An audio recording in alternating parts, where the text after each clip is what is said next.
These are 12 things you may not know about Yu-Gi-Oh! Like, for instance, do you know how Kaiba got his 3 Blue Eyes cards? We know the 4th one he got by hitting a Smash Bros. Wombo combo on Grandpa Yugi, and it looked a little bit something kind of like this.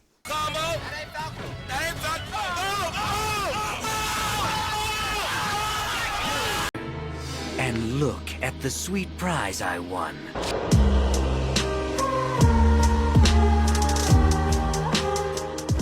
And after he made him collapse by losing a children's card game. But the first 3 are way more brutal than this one was. Kaiba pulled a Godfather and started making deals with the Mafia.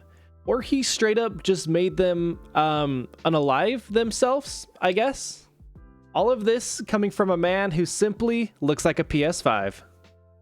Have you ever gone to a Yu-Gi-Oh! Tournament before? If you said no, you are lucky. Don't do it. If you said yes, you may know the experience of someone coming to sit next to you and they smell like they haven't showered in 25 years, and they're only 25 years old. They smell like how I imagine a New York City rat to smell like after it's acquired a piece of pizza and is dragging it back to the sewer where he lives. Thankfully, Yu-Gi-Oh! Decided to do something about it. Everyone put their hands up. Let's praise Obelisk for a second. In 2019, CCG tournaments issued new rules that included a basic hygiene section. You are expected to be clean when you enter a tournament. Neglecting to wash or put on clean clothes contributes to an unpleasant atmosphere at the event. It does.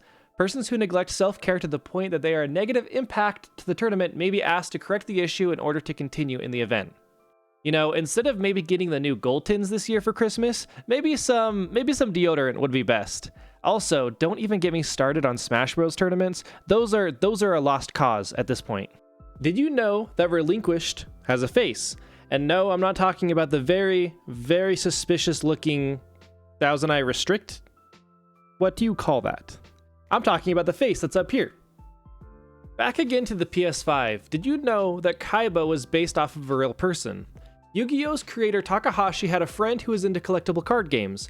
This friend introduced him to another player and asked him to teach Takahashi how to play the game. The player refused and told him to only come back after he had collected 10,000 cards.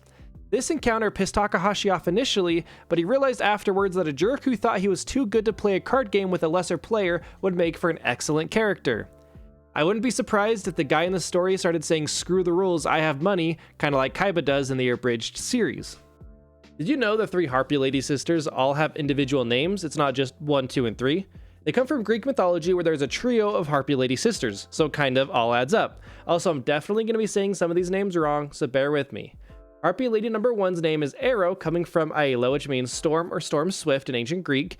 She was one of the Harpy sisters who would abduct people and torture them on their way to Tartarus. Tartarus is the deep abyss that is used like a dungeon of torment, so it's kind of pretty rough. Harpy Lady number 2's name is Akupet, comes from Akopete, which is the youngest of the 3 sisters, which is associated with great speed, and her name literally means swift wing. Harpy Lady number 3's name is Karino, from Kaleno, meaning the Dark One, which is basically just a dream snatcher. It's the only harpy species to develop something resembling intelligence. They magically bind people's dreams into mountain crystals. It's pretty freaking metal if you ask me. Did you know that Slifer's name is not based on anything Egyptian, unlike the other 2 gods, Obelisk the Tormentor and the Winged Dragon of Ra? Slifer the Sky Dragon's name is named after a real person, but only over here in the West. In Japan, the card's name is Osiris, connecting it with the Egyptian mythology, but in the States, the dragon is called Slifer after Roger Slifer, who was an employee of 4Kids at the time. He worked on the English dub of the anime, so his name was kind of connected with Slifer, and they kind of went with it. Also, if you've ever watched the Yu-Gi-Oh! Abridged series, you'll know this because they call Slifer the executive producer the entire time, and it's funny every single time. Come forth, Slifer, the executive producer! Holy on a sandwich. Do you know what the most expensive card ever sold in Yu-Gi-Oh! Is? If you said the Blue Eyes White Dragon first edition, you'd actually be wrong. It is the Black Luster Soldier. This card is an exclusive prize card awarded at the first ever Yu-Gi-Oh! Tournament in 1999. It is printed on stainless steel and is the only one of its kind, thus its coveted rarity makes it essentially priceless. Those who have listed it for sale in the past have asked in the amounts of millions.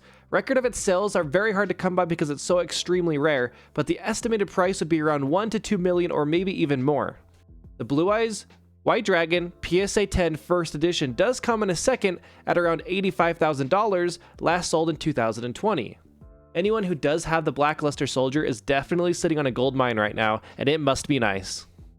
Did you know that spell cards used to be called magic cards? If you grew up with Yu-Gi-Oh, you most likely know this one, but all the way up until Magician's Force they read as magic cards. The reason why Upper Deck changed the name was to avoid potential legal trouble with Wizards of the Coast Magic the Gathering, the other trading card game at the time. It has also affected the name of the third ever expansion of the Yu-Gi-Oh TCG card game. Its first print run in North America was called Magic Ruler, while the rest of the world got the name Spell Ruler. The Yu-Gi-Oh anime still called them magic cards all the way up until Yu-Gi-Oh GX was released though. Did you know that Yu-Gi-Oh is the third most collected card game of all time, only behind the first slot Magic the Gathering and the second slot Pokemon the TCG? Did you know that tons of content from the manga never made it into the anime? The original Yu-Gi-Oh manga is far more violent than the anime adaptation of it, and anyone who hasn't read the books missed out on a lot of content. It's not uncommon for this to happen, as anime series are often censored to make them more appealing to a broader audience. Yu-Gi-Oh was especially hit by this by 4Kids Entertainment when it was adapted for the American audiences, and there's plenty of storylines that we missed out on. For instance, one of those being, Joey's father was extremely rough with him growing up, and his deck is now filled with a lot of luck cards like coin flips or dice rolls, and that ties in with how sometimes you aren't given things as a kid, sometimes you need luck to get out of hard situations. And it's kind of unfortunate we never got to see any of these because I would have loved to see it, but if you read the manga, you get to get a feel for all of these different storylines. In these two cards, Royal Decree and Rock Bombardment, you can see the castle before it gets hit and the castle after it is destroyed. Does this pack of cards look familiar to you? Back when the Yu-Gi-Oh movie Pyramid of Light came out, those who went to see it were given a movie pack which consisted of 4 cards, those being Blue Eyes Shining Dragon, Sorcerer of Dark Magician, Wadapon, and Pyramid of Light, all of them being shown in the movie. I remember as a kid going and getting this pack and how excited I was to open it. I wish this still happened now because I would be going to every single one that was released if I got some free cards. And finally, did you know that as of recent, Yu-Gi-Oh has released some of the most terrifying cards, and a lot of them consisting of the typing Gimmick Puppets. The scariest ones of those being Gimmick Puppet Terror Baby, gross, Gimmick Puppet Dreary Doll, also gross, Gimmick Puppet Bisque Doll, I don't know why there's so many dolls, but there are. But none of these will compete with the scariest one being Gimmick Puppet Egghead. I mean, look at this thing. This thing is gonna haunt my dreams forever. Thank you guys so much for watching today. If you like the content, please feel free to drop a like and leave a comment saying your favorite Yu-Gi-Oh fact that you either learned on this video or a Yu-Gi-Oh fact that maybe I didn't even cover.